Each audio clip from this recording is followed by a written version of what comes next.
So we're going to be starting chapter 6 today, talking about equations, and then later in the chapter talking about inequalities. This is for lesson 1. A lot of the things that I'm going to talk about on this first page of notes are the introduction that will carry through the entire chapter. Okay, so we're going to talk about one-step equations specifically with addition and subtraction, but we're going to first start off with some more general things. This is meant to go along with the digital notebook that I've shared with you in Google Classroom, and you'll have several slides to update today. Some of the steps are actually there, so you can have them up and you can split screen while you're doing your practice. All right, so let's first talk about equations. Equations, of course, have an equal sign. Now, a lot of students see the equal sign. We've kind of trained you over the years to tell you that the equal sign does something, and that's not true.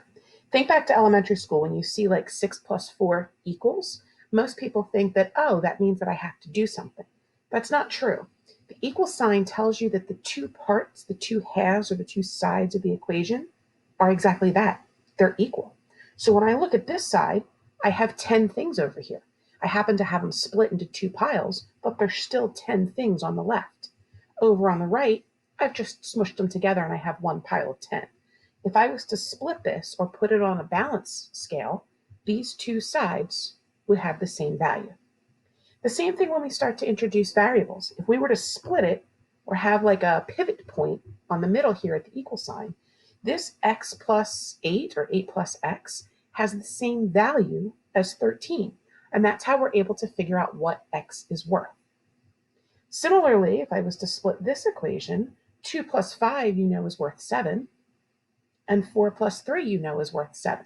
So this is a true math sentence. These two sides are equal and equivalent. So don't think of the equal sign as telling you to do something. Think of it as showing that you're splitting the math sentence to show that two parts have the same value.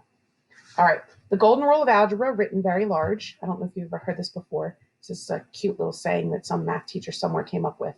What you do to one side of the equation, you must do to the other side. As long as you do the same thing to both sides, the equation remains the same. Might look a little bit different, but it doesn't change the value. Now, the other thing that you need to be aware of, we're going to do a lot of undoing. We're going to use the inverse operations. What does that mean? Some people like to say opposite. I think opposite can be a little bit confusing because we talk about negatives being opposites.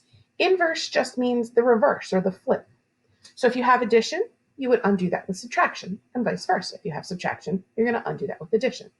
Some other pairs that we'll talk about, you can multiply and divide, those are inverse operations. You can distribute and factor, those are inverse operations. And you can even square things and then take the square root, those are inverse operations. There's several others, but this is the basics of what we'll be talking about. In your slides, in your digital notebook, slide 3 is going to have a list of the steps. So if you get stuck or you're not quite sure what to do, go update and then look at slide 3. I have for you 4 examples, 2 with addition, 2 with subtraction, and we've even tossed in some negatives because why not? So the first thing that I'm going to tell you to do is to split it. Visually draw the line. Okay, you might have seen if you had me last year, or maybe your 6th grade teacher showed you how to do that. Visually split it while you're learning this so that you can see the two parts that we're talking about. Then we need to identify what are we looking for? Why are we doing this? What are we trying to find? So in this case, it's going to be the x. So what are we looking for? What's attached? What is on the same side as that x? It's the 6. How are they attached? What's holding these two together? It's addition. Well, how do I undo addition? You use subtraction. So I'm going to subtract 6, and the golden rule says what I do to one side, I must do the same thing to the other. I know you're subtracting 6 twice. It's okay. It works out. All right. So 6 minus 6 gives me 0. That's what I want. I want that x to be by itself. This side now says x plus 0, which is exactly what I want. And then on the other side, I'm going to calculate. What is 4 take away 6? I'm left with negative 2. So all of that brings me to x equals negative 2. Now, especially when there's negatives involved, I recommend that you check this, which means you take the answer that you got and you put it in and you see if the math works out. So let's see, if I do negative 2 plus 6, do I get 4? And we'll usually write it like that with a little question mark to show that we're testing it. So what is negative 2 plus 6? Well, they're different, so I subtract. 6 minus 2 is 4. This pile was bigger, it was positive, so my answer is, does 4 equal 4? And you all just went, duh.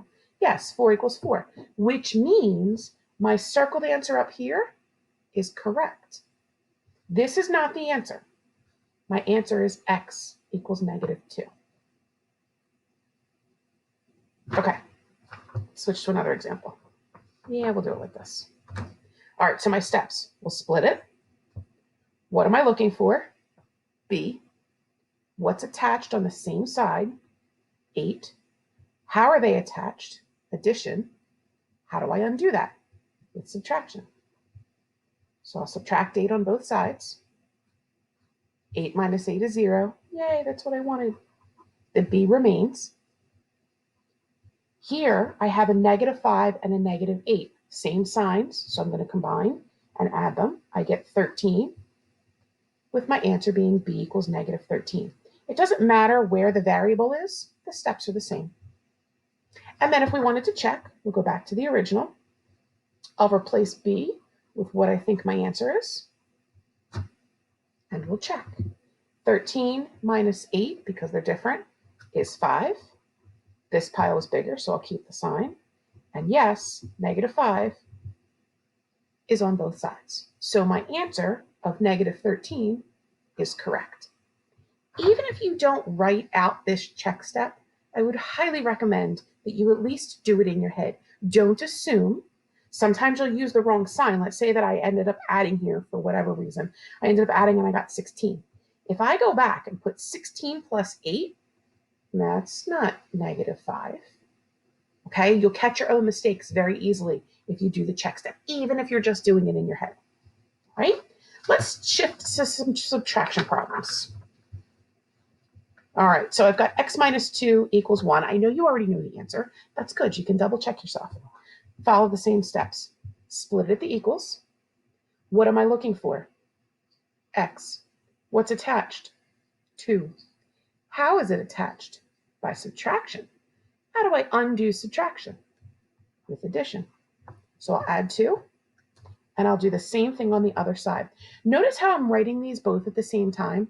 In the past, I've seen students write it and calculate it, and then write it and calculate it.